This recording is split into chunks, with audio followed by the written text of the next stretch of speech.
Student, आज हम देख रहे हैं प्रॉब्लम नंबर 41। इजी है, सिर्फ एक ही पॉइंट नया होने के कारण ये प्रॉब्लम क्लास में लेना पड़ रहा है। तो चलिए पढ़ते हैं और साथ में ही सॉल्व करते हैं। And iron and steel works which generate its own power for the purpose of the sum or for running the factory given the following information is of month April 2018। Month उन्होंने बता दिया है अप्रैल 2018 का ये information है अप्रैल महीने की, मतलब 1 मंथ बेस पीरियड हमें यहाँ लेना पड़ेगा क्योंकि एक महीने का ही यहाँ पे एक्सपेंडिचर लिखना है। आगे, coal consume 1000 quintal at the rate ₹12 पर क्वांटाइल। तो लिखिए कोल, एटम साथ में लिखने जाते हैं, एक एक करके नीचे एटम लिखना है, इसीलिए पहला item coal 1000 multiplied by 12, answer आ जाएगा 12000। अंदर भी इसमें लिखिएगा फर्स्ट अमाउंट के कॉलम में, फिर टोटल करके बाहर निकालते हैं, ठीक है। उसके बाद नेक्स्ट उन्होंने बोला है ऑयल 15 क्वांटाइल ₹1000 पर क्वांटाइल। ऑयल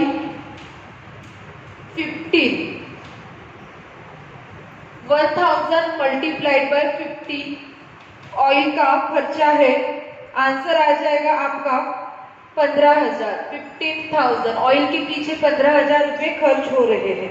उसके बाद नेक्स्ट वाटर, वाटर कितना बोला है उन्होंने, कितना कॉस्ट बताइए उसकी। तो 2 लाख लीटर हमें लगने वाला है, जितना हम प्रोडक्शन करेंगे उसके लिए। आगे ₹1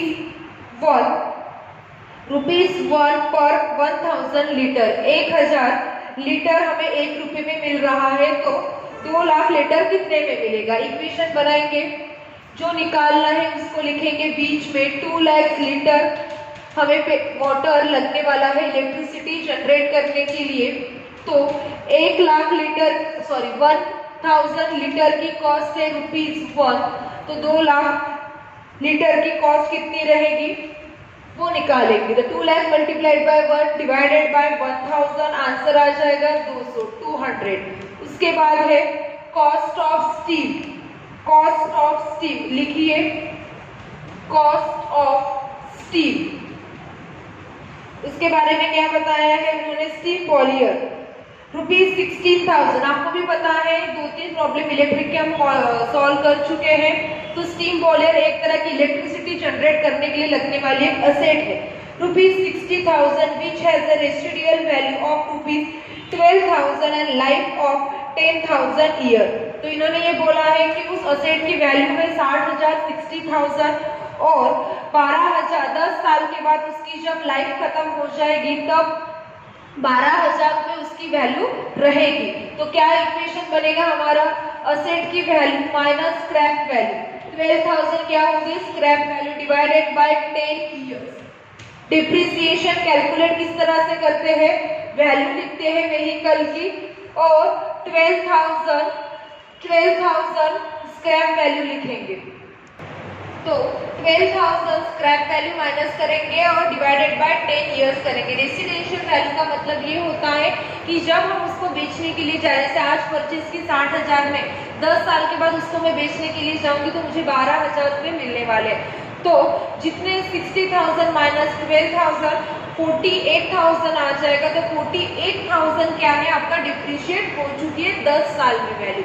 हमें पहले क्या करना पड़ेगा, 10 साल की आ जाती है 4,800, ठीक है। ये 4,800 हमने 10 साल का निकाल लिया है। अभी पहले इसको 1 साल में कन्वर्ट करते हैं, फिर 1 साल में कन्वर्ट करने के बाद इसमें कन्वर्ट करना पड़ेगा 1 मंथ में। हमारा आंसर आता है कि हमें एक बार चेक करना पड़ेगा, ठीक है। Divided by 12 month, divided by 12 month, तो हमारा आंसर आ जाएगा 400 रुपए। 60,000 माइनस 12,000 डिवाइडेड बाय 10, 1 साल का मिल गया 4,800 डिवाइडेड बाय 12 मंथ करेंगे तो हमें 1 महीने का मिल जाएगा 400 रुपए। फिर से आपको 10 साल की वैल्यू से डिवाइड करेंगे तो हमेशा आपको 1 साल का ही मिलेगा। 5 ईयर से डिवाइड करोगे तभी भी 1 साल का ही मिलेगा। तो ये पॉइंट याद रखना, डायरेक्टली अमाउंट बाहर नहीं लिखना। लिखना है, डिवाइडेड बाय 12 मंथ करना है जब आपने बेस पीरियड 1 मंथ लिया होगा तो, और बेस पीरियड आपने 1 मंथ ना लेते हुए 1 डे का लिया होगा तो 365, इससे पहले भी हमने किया है 365 डेज से उसको हमने डिवाइड किया था।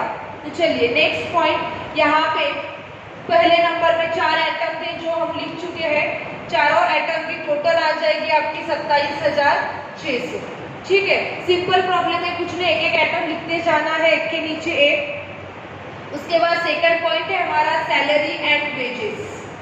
Salary and wages, electricity generate करने के लिए हमने सैलरी एंड वेजेस का पेमेंट किया है। तो जनरेटिंग प्लांट में कितने लोगों को हमने हायर किया, पहले हमने 10 स्किल वर्कर को हायर किया है। स्किल वर्कर्स कितने, 10। एक जन को कितनी सैलरी दे रहे हैं हम लोग, तो 300 रुपए पर मंथ। आंसर आ जाएगा आपका इसका 3000, क्योंकि मंथली ही है। उसके बाद है next unskilled workers. Unskilled workers भी हमने रखे हैं। अनस्किल्ड वर्कर्स कितने रखे, 15। एक को कितनी सैलरी दे रहे हैं, 100 रुपए, मतलब 1500। दो ही है एटम इस चीज में, अमाउंट बाहर आ जाएगी 4500। इसके बाद नेक्स्ट है जनरेटिंग प्लांट और share of administrative charges. Generating plant की कॉस्ट उन्होंने बताई है 1,50,000 और डिप्रिशिएट हो रहा है बोलते 10%। तो थर्ड अमाउंट पॉइंट लिखिए डिप्रिसिएशन ऑफ प्लांट। तो प्लांट की कॉस्ट है 1,35,000, लिखिए डिप्रिसिएशन ऑन प्लांट 1,50,000 का कितना परसेंट बोला है उन्होंने, 10%। ये 10% कैसे रहता है, ये साल भर का दिया रहता है। तो ये जो आंसर आएगा आपका 1 ईयर का आएगा 15,000 रुपए। डिवाइडेड बाय क्या करना पड़ेगा आपको, 12 मंथ करना पड़ेगा। डिवाइडेड बाय 12 मंथ करोगे तो आपको मिल जाएगा 1 मंथ का 1,250। यही पर डे का करना रहता है, 365 से डिवाइड करते। तो नेक्स्ट है हमारा एडमिनिस्ट्रेटिव चार्जेस। लिखिए 4th नंबर का point, administrative charges. Administrative charges कितना दिया है उन्होंने, 2,050 रुपए।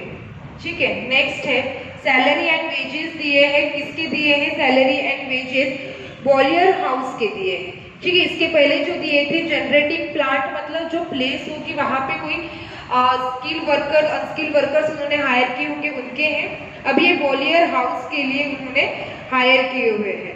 ठीक है, तो क्या बोला है 20 मेंस पर मंथ, एक जन को सैलरी दी जा रही है बोलते 150 रुपए, ऐसे 20 मैन उन्होंने रखे हैं। तो लिखिए 5th नंबर का पॉइंट,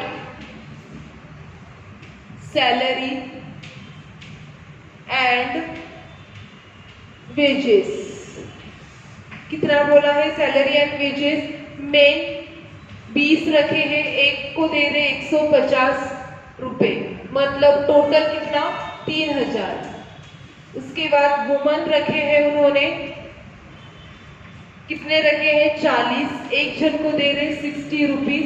तो टोटल इनके पीछे खर्चा जा रहा है 2,400। टोटल सैलरी बॉलियर हाउस के पीछे जा रही है 5,400। नेक्स्ट उसके बाद पॉइंट है रिपेयर एंड मेंटेनेंस का। Repair and maintenance of steam boiler and generating plant ₹1,000 पर मंथ। लिखिए repair and maintenance. 6th point, repairs and maintenance. कितना, रिपेयर एंड मेंटेनेंस 1,000। तो उसके बाद नेक्स्ट पॉइंट है नंबर ऑफ यूनिट्स जनरेट का, जो कि आज के प्रॉब्लम में हम सबसे आखिरी में लिख रहे हैं क्योंकि प्रॉब्लम पढ़ते गए और एज इट इज वैल्यू लिखते गए, इसीलिए सिमिलर प्रॉब्लम का इसलिए मैंने पहले पढ़ के नहीं बताया। Number of unit generate 2 lakh unit, 2 lakh unit generate किए बोलते हैं। उसके बाद उन्होंने क्या बोला है, sale of ash ₹1,300। Star mark करके रखिए। इससे पहले भी बताया जब कभी सेल ऑफ एश का पॉइंट आता है तब आपको उसको स्टार मार्क करके रखना है। क्यों? क्योंकि ऑपरेटिंग कॉस्टिंग के बाद उस आइटम को हम क्या करते हैं, माइनस करते हैं, इसीलिए 1300 हमें वहां पे माइनस करना पड़ेगा, क्योंकि ऐश मतलब चूरा है जो कोयले का, हम उसको बेच के इनकम अर्न कर रहे हैं, इसीलिए। तो ऑपरेटिंग कॉस्ट जब टोटल करोगे तब उस पॉइंट पे ऊपर आते हैं। इसके बाद नेक्स्ट उन्होंने बोला है 1/10 of unit generated were used by generating department its से। तो उसको स्टार मार्क कीजिए। इसका ये मतलब है कि 10 यूनिट बन रहे हैं, उस डिपार्टमेंट में इलेक्ट्रिसिटी क्रिएट हो रही है 10 यूनिट, तो उसमें से 1 यूनिट सिर्फ खुद यूज कर रहे हैं, वो अपने पर्टिकुलर पर्सनल काम के लिए वो यूज कर रहे हैं। क्लियर?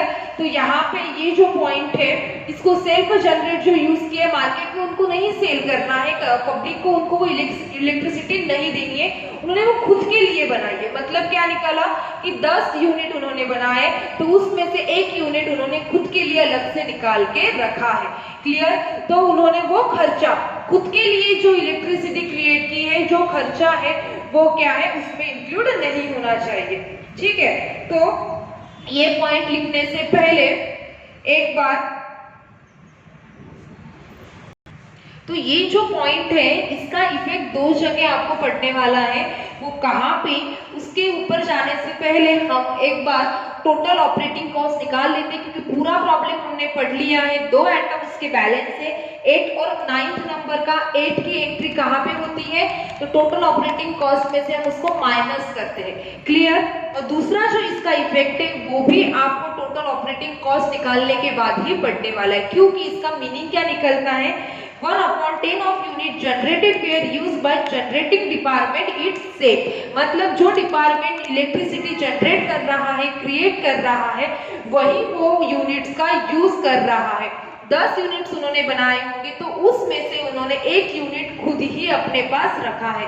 जैसे हम इससे पहले फाइनल अकाउंट जब पढ़े होंगे, ड्राइंग का पॉइंट आप पढ़े, जिस चीज का प्रोडक्शन कर रहे हो वही गुड्स आप घर पे लेके जाते हो, तो आप उसको क्या बोलते हो, गुड्स ड्राइंग। उसी की तरह फिर भी हम उसकी एंट्री लिखते थे, बराबर, क्योंकि एक तरह से वो बिजनेस के बाहर जा रहा है ना, एक तरह से वो खर्चा ही है, क्योंकि ये इलेक्ट्रिसिटी डिपार्टमेंट की लिखे जाते हैं, पर्सनल खर्चे नहीं लिखते हम इसमें।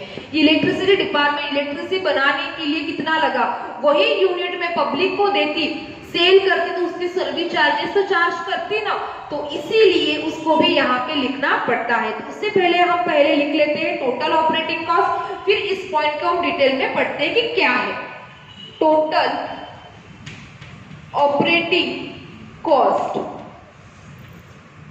ये आ जाएगा आपका 41,800। सभी आइटम की टोटल कर लीजिएगा।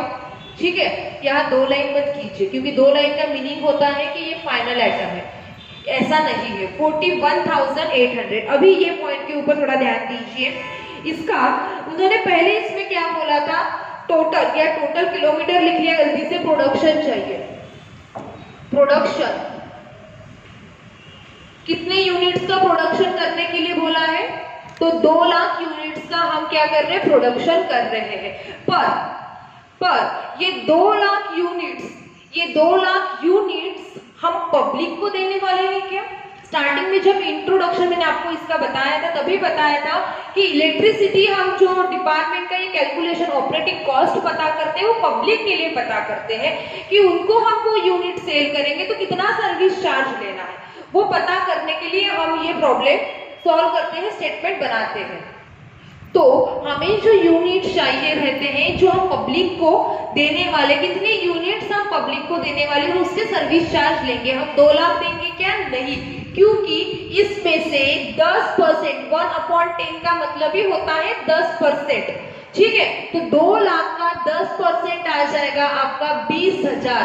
तो इस 20,000 में से हम 20,000 खुद के पास रख के 1,80,000 यूनिट्स ही पब्लिक को बांटेंगे।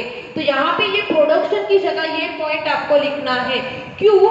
क्योंकि जब आखिरी में हम जो पॉइंट कैलकुलेट करते हैं कॉस्ट पर यूनिट, वो किसका निकालते हैं, जो पब्लिक को देने वाले हैं उतने यूनिट्स का हम निकालते हैं। तो मुझे बताइए, 2 लाख का प्रोडक्शन हमने किया है, पर 2 लाख नहीं देंगे हम, बराबर है। 2 लाख दे रहे हैं क्या? नहीं। हाँ, वो 20,000 खुद के मतलब 20,000 यूनिट्स खुद के पास रखेंगे, खुद यूज करेंगे वो इलेक्ट्रिसिटी, और 1,80,000 उनको देंगे। तो ये आखिरी जो हमारा पर यूनिट का हम कैलकुलेशंस निकालते हैं उसमें हमें इसका यूज होने वाला है। तो ये पॉइंट यहाँ पे लिख के रखिए। इसीलिए मैंने बोला यहाँ पे आपको 2 जगह इसका इफेक्ट दिखेगा। पहला इफेक्ट मैंने यहाँ पे अभी बता दिया, इलेक्ट्रिसिटी का प्रॉब्लम पढ़ रहे हैं हम लोग, और यहाँ पे इलेक्ट्रिसिटी चली गई है, इसकी वजह से थोड़ा आपको ब्लर दिखाई दे रहा होगा। ठीक है, तो ये 1,80,000 यूनिट्स यहाँ पे आ चुके हैं। दूसरा इसका इफेक्ट यहाँ पे आपको दिखेगा, यहाँ पे आपको उसको प्लस करना पड़ेगा। क्यों? समझाती हूँ, सिर्फ पहले लिख लीजिए, सेल्फ कंज्यूम्ड 1/10, सेल्फ कंज्यूम 1/10। अभी हमें टोटल खर्चा आ चुका है 41,800। कितना? 41,800। अभी मुझे बताइए, जो इलेक्ट्रिसिटी आपने खुद के लिए जनरेट की है 20 यूनिट की, 20,000 यूनिट की आपने जो इलेक्ट्रिसिटी जनरेट की खुद के लिए, अभी ठीक है वो आपका डिपार्टमेंट, इसलिए आपने खुद की इलेक्ट्रिसिटी जनरेट की, वही यूज किए। पर आप उसको बाहर से परचेज करते तो आपको क्या खर्चा देना पड़ता, पैसे देने पड़ते, बराबर। एक तरह के वो आपके लिए क्या है, एक्सपेंसेस है। क्योंकि हम जो डिपार्टमेंट जो स्टेटमेंट बना रहे हैं वो पर्सनल नहीं है, कंपनी का है। एक तरह की वो इलेक्ट्रिसिटी डिपार्टमेंट जो है उनका है। आप बाहर से उसको लेते तो पैसे तो देने पड़ते ना, तो इसीलिए यहाँ पे भी हमें वो खर्चा इंक्लूड करना पड़ता। जैसे कि हम फाइनल अकाउंट्स में ड्राइंग लिखते हैं, आप खुद के ओनर होने के बावजूद भी गुड्स घर पे लेके जाते हो, तभी भी उसकी एंट्री लिखते हो, खर्चा अकाउंट में लिखते हो। तो उसी तरह यहाँ पे भी आपको, तो यहाँ पे 41,800 हमें खर्चा आया है, और उसका 10% मतलब 1/10 मतलब 10% ही होता है। तो 4,180 रुपए हमें इसमें क्या करना पड़ेगा, इंक्लूड करना पड़ेगा। तो इसीलिए ये 4,180 प्लस करने के बाद आपको जो मिलेगा उसको हम बोलेंगे टोटल ऑपरेटिंग कॉस्ट। इसकी टोटल कीजिए और बताइए कितनी आ रही है। इसका आंसर आ जाएगा 45,980। तो एक नया पॉइंट आज हमने इस प्रॉब्लम में पढ़ा है क्या, तो इलेक्ट्रिसिटी डिपार्टमेंट खुद इलेक्ट्रिसिटी जनरेट कर रहा है और उसमें से कुछ यूनिट्स वो खुद यूज कर रहा है। तो ऐसे समय में हमें यहाँ पे सेल्फ कंज्यूम करके उसको इंक्लूड करना है, ऐड करना है। हम बाहर से वो पैसा चार्ज नहीं कर रहे हैं, पर हमारे लिए मतलब डिपार्टमेंट के लिए एक तरह का वो एक्सपेंसेस ही है। ठीक है, इसीलिए हमने क्या किया, उसको इंक्लूड वहां पे कर दिया। तो अभी हमारे लिए इनकम क्या है, तो सेल ऑफ स्क्रैप। तो इनकम को तो ये सिंपल पॉइंट है, सेल ऑफ स्क्रैप ये हमारे लिए इनकम है, इसीलिए हम उसको क्या करते हैं, माइनस कर रहे हैं। कितनी इनकम है हमारे लिए, 1,300। हमने सेल ऑफ ऐश, हमने जो चूरा है उसको सेल किया है और 1,300 रुपए इनकम अर्न की है। तो टोटल हमें खर्चा पड़ा 45,980। उसमें से हमने 1,300 रुपए अर्न किए, मतलब operating cost, net operating cost कितनी आएगी, 44,680। 44,680 ये कौन सी है कि वो 1,80,000 यूनिट 2 लाख यूनिट्स क्रिएट करने के लिए हमें इतना खर्चा लग रहा है। नेट ऑपरेटिंग कॉस्ट, इनकम वगैरह अर्न करके हमारे जेब में से हमें इतना पैसा यहाँ पे खर्च करना पड़ा। तो यहाँ पे हमें निकालना पड़ेगा per unit operating cost, per unit operating cost. क्या फॉर्मूला है इसका, net operating cost upon production unit. Net operating cost है 44,680। अभी यहाँ पे प्रोडक्शन यूनिट हम कितना लेंगे, तो आपको याद होगा इसके पहले की जो हमें प्रॉब्लम पड़े उसमें हम लॉस इसमें से माइनस करते थे, बराबर। ये जो अमाउंट हम यहाँ से माइनस करते थे प्रोडक्शन यूनिट, इसके प्रीवियस प्रॉब्लम का वीडियो देखा होगा और समझा होगा, तभी ये पॉइंट याद आएगा आपको। इसमें से हम लॉस माइनस करते थे, क्लियर। तो लॉस माइनस करने के बाद जितने यूनिट्स आते थे उससे हम यहाँ पे डिवाइड करते थे। तो देखिए ये जो 20,000 यूनिट है, थोड़ा सा कंसेप्ट के अलावा देखते तो एक तरह का हमारा लॉस ही है। हम खुद वो चीज यूज कर रहे हैं, जैसे आपका किराने का दुकान होगा, किराने के दुकान में आप शक्कर और चाय पत्ती खुद अपने लिए घर के लिए यूज कर रहे हो, कस्टमर को सेल नहीं किया, कस्टमर को सेल करते तो पैसा मिलता, तो घर के लिए यूज कर रहे हो, एक तरह का लॉस ही है, एक्सपेंसेस या लॉस ही हम उसको कंसिडर कर सकते हैं। तो इसीलिए यहाँ पे हम प्रोडक्शन यूनिट जो लेंगे वो कितना लेंगे, 1,80,000 यूनिट्स यहाँ पे हम लोग लेंगे, क्योंकि उतना सेल करके ही उसको ध्यान में रखते हुए ही हमें देखना है कि हमें पब्लिक से कितना पैसा लेना है। तो आपका आंसर आ जाएगा पर यूनिट के पीछे 25 पैसे हमें उनसे चार्जेस लेने हैं।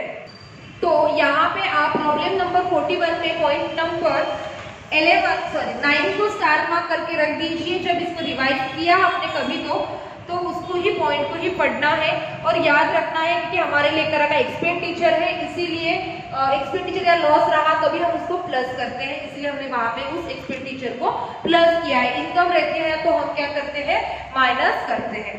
तो हमारा यहाँ पे प्रॉब्लम नंबर 41 कंप्लीट होता है। एक पॉइंट के लिए मुझे यहाँ पे क्लास में लेने की उसकी जरूरत पड़ी, और उसके बाद का जो प्रॉब्लम नंबर 42 है, as it is duplicate problem है 41 जैसा ही, तो उसको आप सॉल्व कर लीजिए। और सिर्फ उसमें उन्होंने क्या बोला है उतना बता देती हूँ कि कंफ्यूजन नहीं होना चाहिए, इसीलिए प्रॉब्लम नंबर 42 में जो पैराग्राफ है उसके नीचे पॉइंट नंबर 1 क्या बोला है, number of units generate was 10 lakh for the month. 10 lakh units monthly वो बना रहे हैं, क्रिएट कर रहे हैं, प्रोड्यूस कर रहे हैं। तो बेस पीरियड तो 1 मंथ ही आएगा। प्रोडक्शन यूनिट्स लिखिएगा 10 lakhs, of which 10% was utilized by the generator department। जो जनरेट कर रहा है डिपार्टमेंट वो 10% मतलब 10 लाख का 10% निकालिएगा और आ जाएगा 1 लाख, और 1 लाख यहाँ से आपको माइनस करना पड़ेगा। जैसे अभी प्रॉब्लम नंबर 41 में हमने 20,000 को माइनस किया था, तो उन्होंने 1/10 ना देने के बावजूद उन्होंने 10% डायरेक्टली वहां पे बता दिया है। बाकी प्रॉब्लम इजी है, कॉस्ट दी होगी तो डिप्रिसिएशन कैलकुलेट करना है, इतना याद रखना है जो परसेंटेज दिया रहता है वो साल भर का रहता है, और जब बेस पीरियड हमारा मंथली है तो डिवाइडेड बाय 12 कीजिए। क्यों? क्योंकि साल के महीने कितने 12 होते हैं, और उसको पर डे में कन्वर्ट करना है तो 365 से कीजिएगा। तो इस तरह से प्रॉब्लम नंबर 42 के ऊपर लिख लीजिए होमवर्क, और नेक्स्ट वीडियो लेक्चर में हम देखते हैं फिर प्रॉब्लम नंबर 43, और यहाँ पे हम हमारे इलेक्ट्रिक के प्रॉब्लम को स्टॉप कर देंगे, और नेक्स्ट हमारा चालू हो जाएगा होटल्स के प्रॉब्लम जो कि डिफिकल्ट है, वो देखेंगे उसके नेक्स्ट वीडियो लेक्चर में। तो प्रॉब्लम 42 सॉल्व करके रखिए और नेक्स्ट प्रॉब्लम के लिए टेबल प्रिपेयर करके रखिएगा। सिर्फ लिखना कुछ नहीं, क्योंकि थोड़ा सा अलग है प्रॉब्लम नंबर 43। तो नेक्स्ट वीडियो लेक्चर में देखते हैं नेक्स्ट प्रॉब्लम। Thank you.